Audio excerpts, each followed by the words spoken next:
I make fun for a living.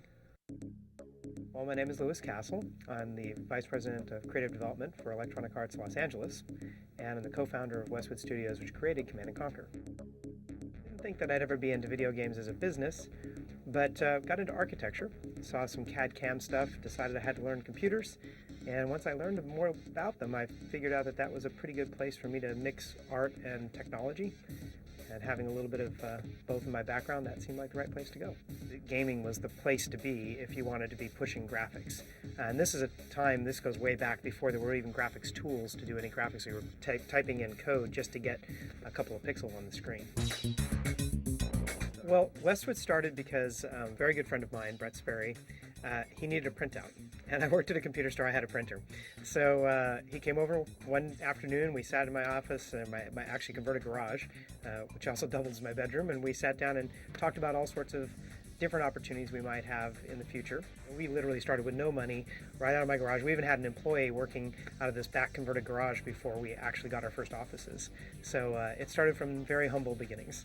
The reason we called the company Westwood Studios was we used to go down to Southern California and hang out by Westwood, where UCLA is, and we really liked the culture down there. When we started Westwood, I was 20 and Brett was 21, so very young. And at that time, it wasn't just the two of us. We started bringing in our friends and such, and pretty much everybody that we talked to really wanted to make these games. They wanted to have a part in the products. But by and large, you couldn't find a place in Vegas anyways that was really willing to put them first. Everybody was looking to, like I said, try to take them and exploit them to some extent, to use their time and energies and just try to grind a game out of them, versus really giving everybody a chance to grow and become true craftsmen. And that allowed a company like ours, which really focused on fine arts and music and the things that we would call now production values, we really saw those as being very important to games. And at the time, that, believe it or not, was pretty revolutionary thinking. Most people really focused on, didn't matter what the game looked like as long as it had the sort of core mechanics to make it fun. We would hire people with absolutely no computer experience at all. For a while, I remember we were running an ad in the paper asking for any artist who had 10 years of illustration and painting experience, professional experience, as a minimum. And there really weren't people you were going to find that could do that and had computer graphics experience. And I remember hiring guys like Gary Freeman, fantastic artists, and Rick Parks and a few others that had very, very little or none at all, no experience at all as computer operators. And they would always ask me, they'd say, well, why are you talking to me? I don't know anything about computers. Why would you want to hire an artist like me? And my answer is always the same. It's, you've spent a lifetime or many, many years, decades even, learning to paint, learning to draw, learning to see the world. And I can't teach you that. But I can teach you how to use a computer. That's pretty easy, comparatively. I think that's why we were successful, because we really were committed and continue to be committed years and years later to the careers of the people that had put all the time into the products. The first game we worked on was a game called Temple of Apshai Trilogy. At that point, we were trying to make this game for the Macintosh, and that was a new system at the time. And I didn't even really know how to program a Macintosh at the time. So they thumped this big 1,700-page volume of Inside Mac and went through it cover to cover many times and learned how to program the machine at the same time that we were doing the project. It was quite successful. We got the game done very quickly. We got it done under budget. And so the guys at Epix said, hey, that seems like a pretty good deal. Why don't we do a couple more? I think the RTS game came about as a product of Westwood's desire as a team to build real-time games. The reason I say that, we had done a game that was quite popular called Eye of the Beholder, which was a Dungeons and Dragons game, and it was all in real time. And we loved strategy games. But the thing that always struck us about strategy games in general was they were a little on the dry side.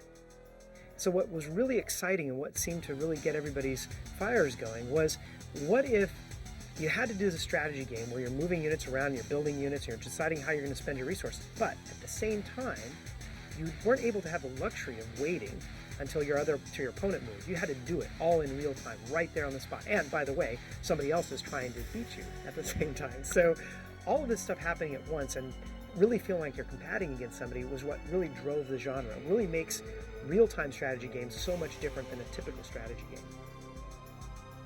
Well, the very first real-time strategy game that we made, and frankly, probably the very first game anybody would recognize as a real-time strategy game, was called Dune 2. We shipped this product. It did very well. And we decided to do our own original property around the concepts, the core compulsions which made this strategy game so much fun. Sources indicate that GDI terrorists were convinced that this simple hamlet was involved in the manufacture and shipping of Tiberium. When will this madness end? Only one General Shepard and his vision of one world order is stopped.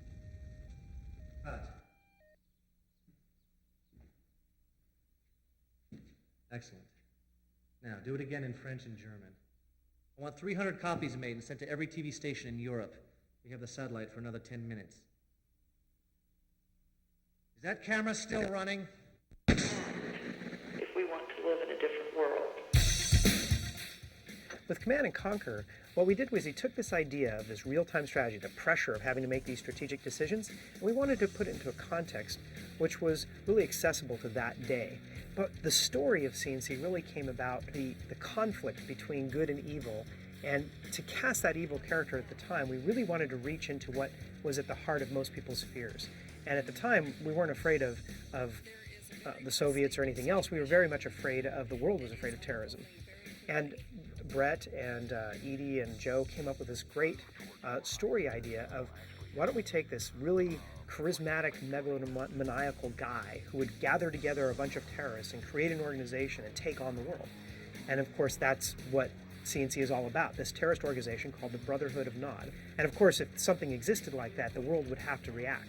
And so all the Western nations got together and created this GDI, Global Defense Initiative, to combat Cain and the Brotherhood of Nod. This was back in 1995, many years before we have ourselves in our current geopolitical situation. So it was a bit of fortune telling, as it were, and I think that's what made it resonate with people, and that's what really made Command and Conquer mean something to people, because it felt like it could happen any day, and of course it did.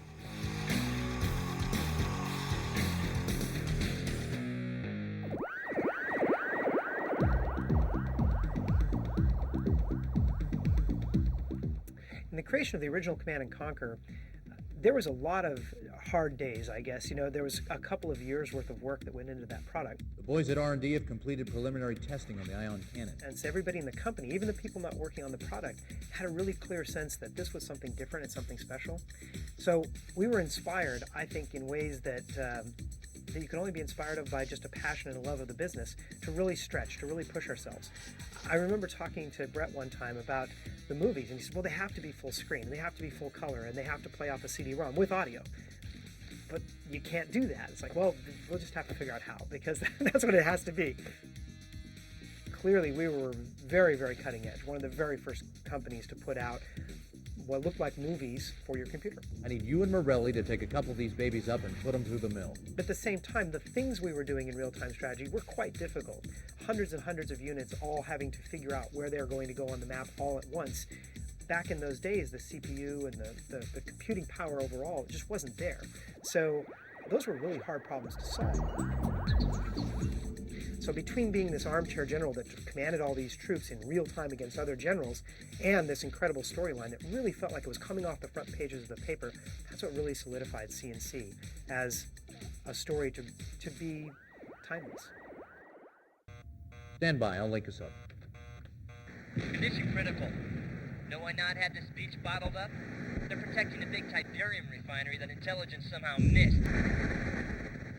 We need backup now. There are now more than 200 areas of the Earth affected by Tiberium deposits. And the concept of Tiberium was the need to have some sort of central resource that everybody was fighting over. There had to be this discontinuous event that would suddenly charge up the world and make all this stuff come to a head. Dr. Mobius, tell our viewers just what Tiberium really is. It had to be something that was really unusual, something that would really trigger these world events. And that stuff starts to change the way the planet works. It leaches all the minerals out of the soil in the surrounding area and turns into things that you can easily harvest: gold, platinum, nickel, and things like that. So it turns out that there's this gift from heaven, which on the one hand allows you to have a lot of quick profits, but on the other hand it turns out to be quite toxic. And that's the nice dichotomy of Command and Conquer. We have this really sort of heroic figure who turns out to be a villain. We have these people who claim to be trying to do the right things, which kind of feeling a little on the military side, and this never really feeling like anybody's completely right or completely wrong. That coupled with this gift from space, as it were, again, really resonated with people as something that's very unusual. And Tiberium really figures heavily into the world as this catalyst for all these conflicts. And that was why Tiberium was created, was simply to have something to fight over. The possibilities of Tiberium are limitless. Your efforts have landed us here, my faithful friend. The temple is complete, and we are about to embark upon our greatest exploit. When Command & Conquer 1 was shipped, we were only about 60 people, and we were working on 3 projects. So we were doing an awful lot of stuff with very few people. We had put about 3 years of work into that project, and probably about 60 man-years, which was just an enormous amount of effort.